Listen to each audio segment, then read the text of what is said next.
I'd like to send a little something to all you gargoyles and gargettes out there running amok tonight. And it goes something like this. Here, gargoyles! Here, gargoyles! Oh, gargoyles! Oh, yeah, gargoyles!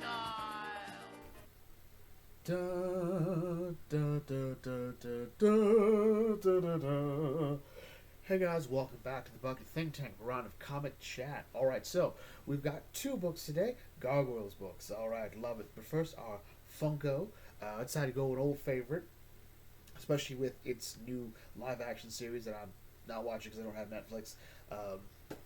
My boy, Avatar Aang. Like, I know we all stand Zuko everywhere, and it's kind of irritating sometimes, but whatever.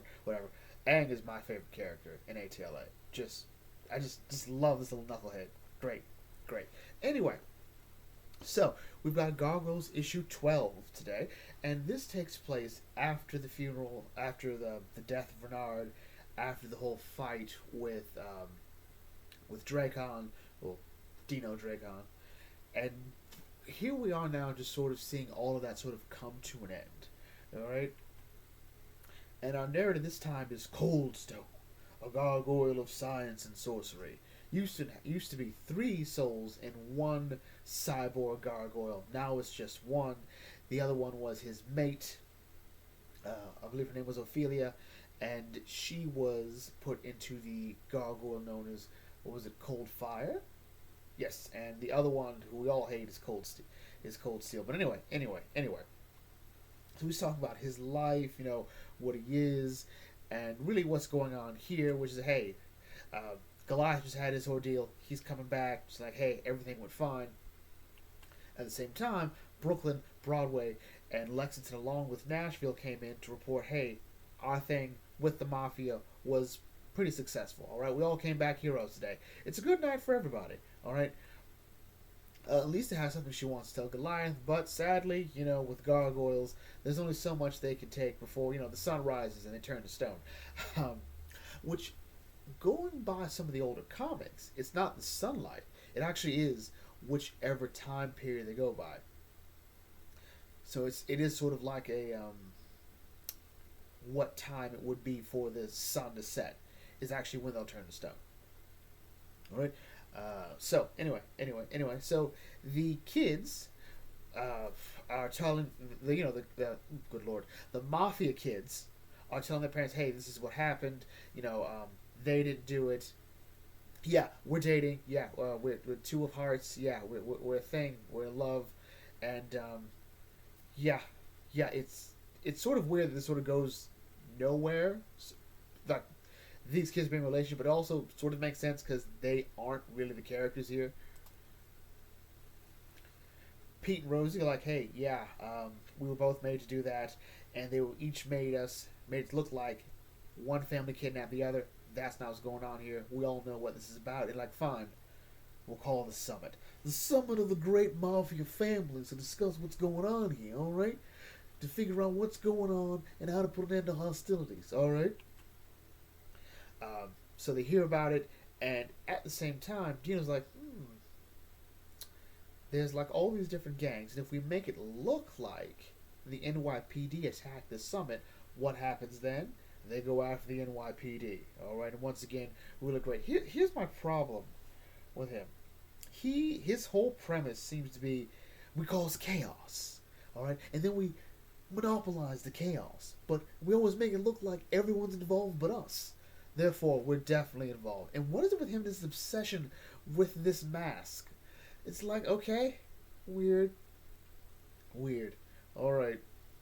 But Glasses also points out, the gargoyles are the real problem. Like, no, I got a plan for that. I'll make him think it's gargoyles again. Because that worked out last. It didn't. He's actually not that good at this. But anyway. So, the next night, we see a lot of really heartwarming things, which actually, if you think about it, just didn't make much sense. Like, or at least it's not that big a surprise as one would think. So, Katana, best girl gargoyle, and Brooklyn want to have a conversation about, hey, we would like Broadway, Lexington, and Angela to be Nashville's rookery parents. All right. So what that is that in gargoyle culture, there aren't really parents in a conventional sense. There's no real mother and father, singular. All right. Um, the children are the children of the clan. All right. So it's a whole one huge communal family, and it's cool if you think about it. Like Goliath says, like, all children are the clan's children. It's the gargoyle way.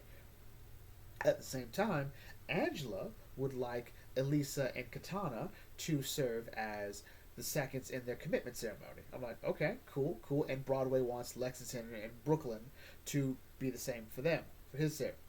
So I was like, oh, great. Hudson's like, yeah, this is great. And I'm thinking, Angela didn't have any other choice. That's kind of it. Broadway could have maybe gotten, wow, why have I forgotten his name? Why have I forgotten his name? Derek. We'll call him Derek. For some reason, his name is just not coming up. I don't know. But anyway, Broadway can maybe get Elisa's brother to be one of the seconds, but no, he's going to pick his brothers, his actual brothers. All right? Angela gets to have Elisa there, so that's great. Hudson's happy to see, like, things are moving forward, families coming together, like, strengthening the clan. Great and all, but they didn't have any other choice. But anyway. Coldstone talks to Goliath about, hey, what's been going on here, and that Goliath treaded a dangerous path here, and had the trial not gone the way he wanted to, would he have stayed in prison? Would he have effectively left the clan to their own devices? And point out, you ceded control, you ceded authority, possible authority, to the humans. He feels Goliath giving away too much to the humans for whatever he's trying to accomplish here with the humans. And he said, like, this is not, not how a Riddick leads. I'm hoping I pronounced it right. I just heard it be pronounced. I think I've already forgotten how it's pronounced. But anyway, Goliath really wants to continue this conversation, but Elisa needs to see him, and, the missus always takes priority. Love it. And Coldstone's totally alright with that. He respects this relationship. He points out that this is, to himself, like, this isn't a fleeting thing. This is real. He watched Elisa confess her feelings on TV, watch herself become effectively ostracized by society, to tell people, yeah, I love Goliath. Alright? And I know he loves me. So, there we go. So, wherever Coldstone is, he does respect everyone, but he's really sort of wondering, where is this going? Are we going in the wrong direction? Elisa gives a great kiss. It's fun. It's tender. I always wondered how the fangs work with that, because Goliath got really pronounced fangs, but whatever. So they talk about exactly what's been going on. That, Captain Chavez is, steamed, and some changes are coming, but she doesn't regret any of it. She says, like, I should have told them earlier, and Goliath is really just concerned about Elisa. That's it. Like, his priority is always, like, the clan and Elisa are just sort of, like, right there. Like, maybe some days one takes a little bit precedent over the other, but those are the two biggest things on his mind. Right? And really, they're the same. They're one and the same. Like, in his mind, Elisa is part of the clan. So there we go. So anyway, Mrs. Dracon comes in, like, hey, I got something else to tell you. The Mafia spends a lot of time here, and it doesn't look good for the Gargoyles. But anyway, she points out that, hey, my uncle is being crazy again, putting bombs at a bunch of strategic locations to destroy the Mafia families, and boop boop ba doop. She's so bad at this. So anyway, so the Gargoyles, this is like their easiest job ever. Alright, so we just take some bombs, throw them out. Alright, this is good. Let's go. We can knock this out in, 2 hours? There we go. So they go down, they do their thing. At the summit place, where the peace talks are being held, turns out, another bomb. Alright? And they take it out, and really what they do here is like, okay, you know what? We're calling an end to it. Alright? Ceasefire. Gargoyles call in all their favors. We saved you, we saved you, we saved you, we saved your brother, we saved your uncle. There we go. You know what? 4 out of the 5 families owe us, and the other ones holding this peace summit meeting, we technically saved you by default. Alright? So here's the thing. We don't like you guys. We don't. But we can't be having all this. Alright? So we're calling in favors. We're going to call an end to this whole stupid fight. and peace will be made here. And so then, Dino Dracon shows up. Alright? You're like, yeah, no one knows who I am, but I know who was behind all this. And his dad is like, Dino, I know it's you. Just take off the mask. Take off the mask. Like, yeah. And he's like, look, I love you, Dino, but I'm disappointed. This is not the way Dracons do business. Your older brother, Anthony, would never behave that way. Anthony? Golden boy Anthony? Anthony's dead, Pa. I know because I'm the guy that took him out. I'm like, whoa. Dino, you killed your brother? Dino, you betrayed the family. Dino, who are you? What happened to you, Dino? You sad you could never be as good as your brother Anthony? So you killed him? Well, honestly, how good was he then? But yeah, this is I feel like this maybe I missed the part where this sort of really came up, this back and forth. The problem is, Dino Dracon has never impressed me. Like, he showed up, sure, but his entire premise is create chaos and monopolize on it. All right, I don't get it. Like, I was hoping for the Penguin, like, Mafia boss Penguin, or Falcone Penguin. Like, instead we get the poor man's Littlefinger. There you go. So everyone's like, whoa, what is this? Goliath makes him like, look, I know he's got that kill switch, but can you look at that? Anthony's like, fine, Dino, fine. It hurts me to do this, but I can't have you do this, Dino. So he shoots Dino, one in the chest. Dino falls. Dino squeezes the switch. His mask falls into the water. Is Dino dead? Well, this is a comic book, so probably not. But who knows? All we know is that is currently the last we'll see of old Dino Dracon. Dino Dumbass Dracon. So,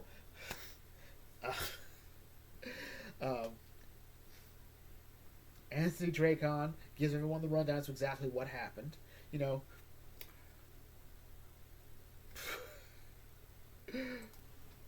Dominic Dracon is now put in charge of the Dracon family. Like, he's got the right amount of respect. He's got the right amount of the old way of doing things. And as well as the Dracon family having to cede certain territories and whatnot to sort of make peace, to sort of like cover up, or like, to make amends for what Dino did. Alright? And so it sort of works out, especially for her, because as she points out, hey, look, my father, he's not as young and as sharp as he used to be, so I will be the front man. I will be the one making announcements and speaking for the family as a whole. So in a sense, she's in charge of the family. Alright? At the same time, other changes are made, like the Gargoyle Task Force. Goliath has been made a member of it, one of the heads of it, so that sort of does help, giving the Gargoyles a sense of power, exactly how things are going on. And Coldstone, why do I keep getting those two mixed up? Coldstone relays this to someone else. So it turns out both are lovely Dracon. Like, she might be my favorite Dracon, not just because she's, but because she seems to be the one, like, you know what, all this chaos ain't working, and Tony Dracon, my brother, is kind of an idiot. Alright, so, as all said and done, it turns out that both her and Coldstone are talking to one particular person, and that is Demona. I'm like, wait. So apparently this has all gone down the way Demona said it would. Like, so here's what's gonna happen, alright? So Goliath has been arrested. Yeah, it's gonna happen, alright? I'm willing to bet Xanatos will grease the wheels, and he'll be granted his freedom. He'll be granted human. He'll be granted all the same rights as a human. There we go. The whole issue with Dino Dracon, look, he's gonna mess this up, but the Gargoyles will save the day. And as she talks to Coldstone, look, Goliath will always he has too much faith in humanity, alright? And Coldstone's like, look, I'm willing to help out to protect the clan, but no harm is to come to any of them. And Demona's like, fine. I don't trust Demona as far as I can throw her. Alright? No. But what's fun about this is how this comic ends, by the way, and I think it's a great way to end it, seeing all these new pieces come into play, as well as certain chapters go. Dino Dracon may be the worst antagonist the series ever had. Like, Maybe he works better in an animated medium. I think he does.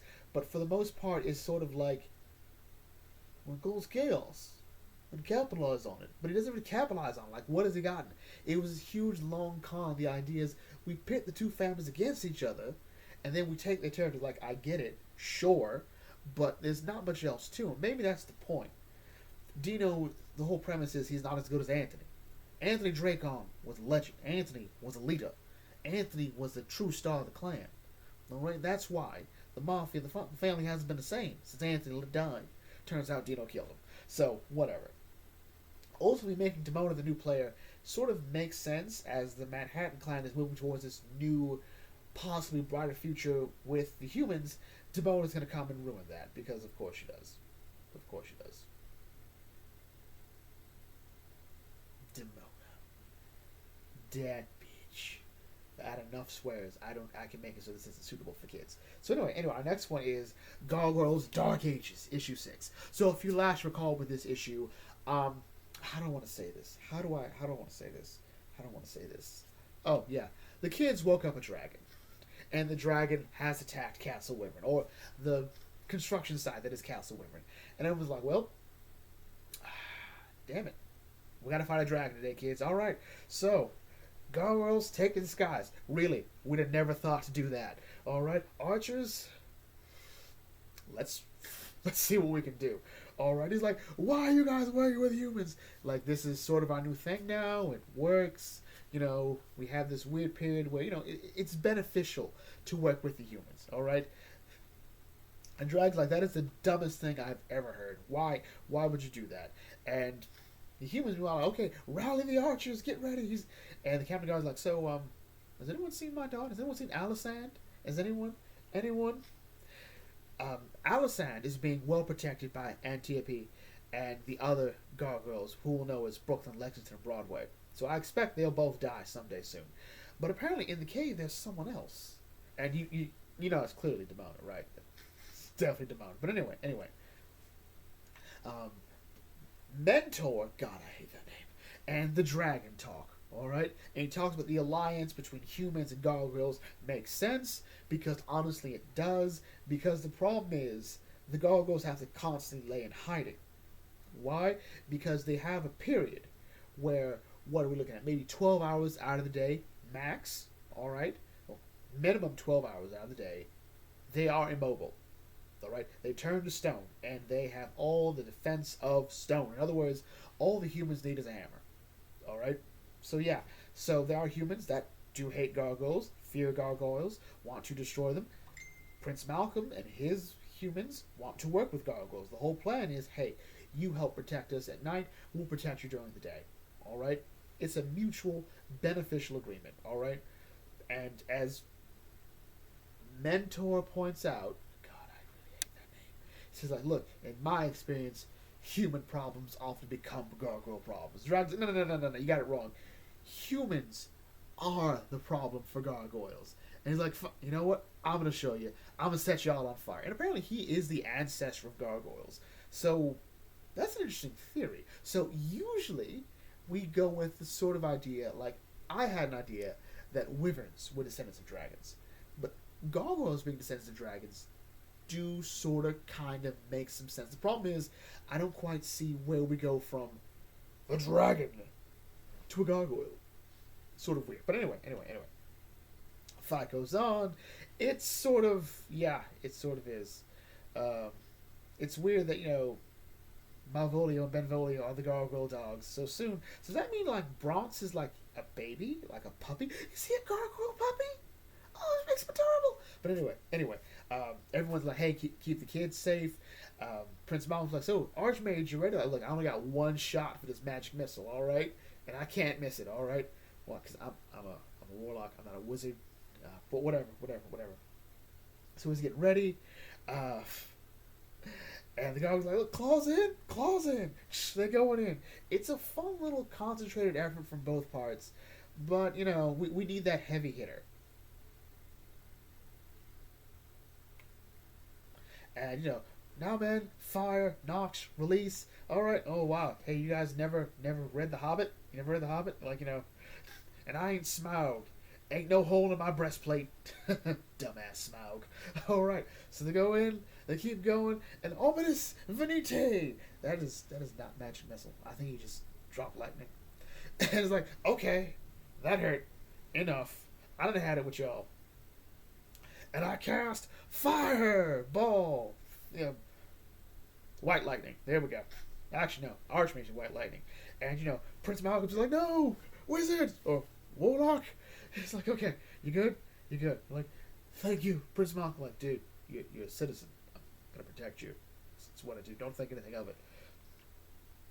So, Demona, meanwhile, is going through, and I think at one point she saw the Holy Grail, like, you know what? Nah, I want this stick. Probably a flute. Goes off. Meanwhile, two other weirdos are going through as the fight still continues, and they say, oh, we found Excalibur. I'm like, I'm sorry? Excalibur? You found Excalibur?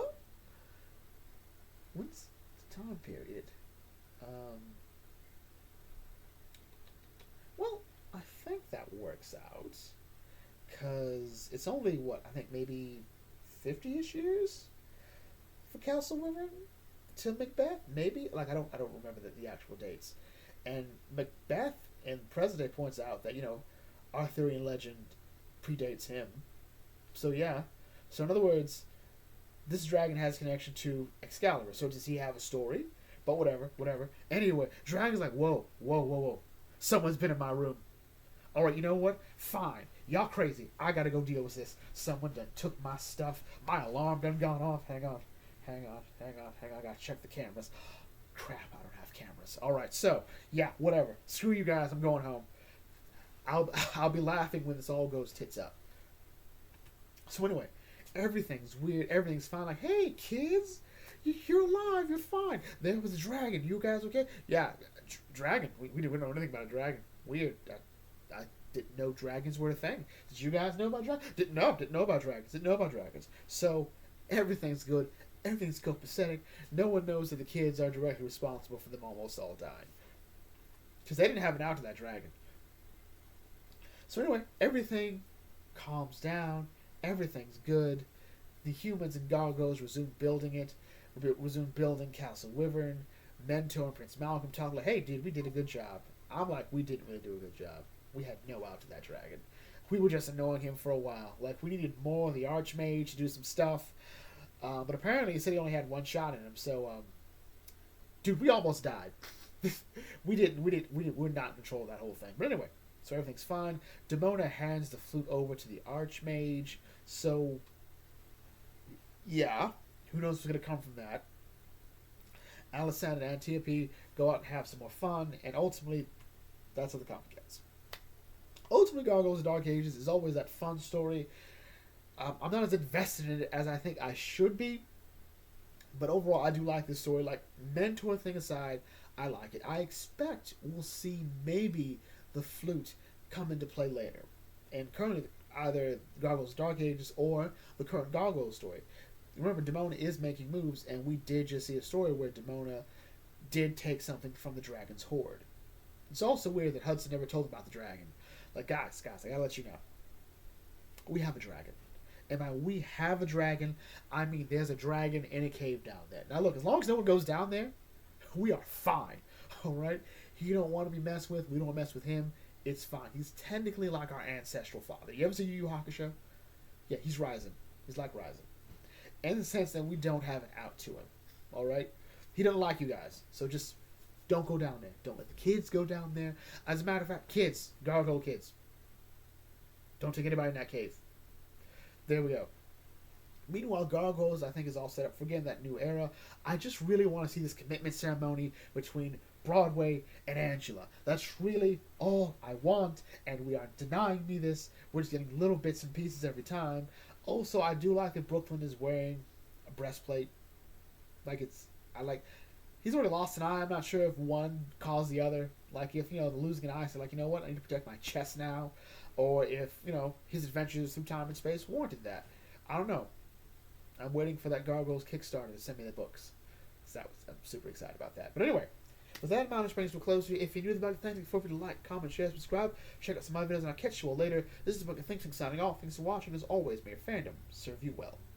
I'd like to send a little something to all you gargoyles and gargettes out there running amok tonight. And it goes something like this.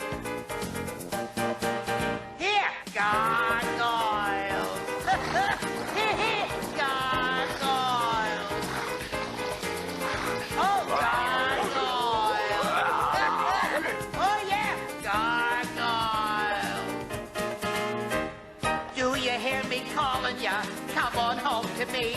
'Cause I need you, my macabre gargoyle. Come to me, gargoyle. Oh, gargoyle.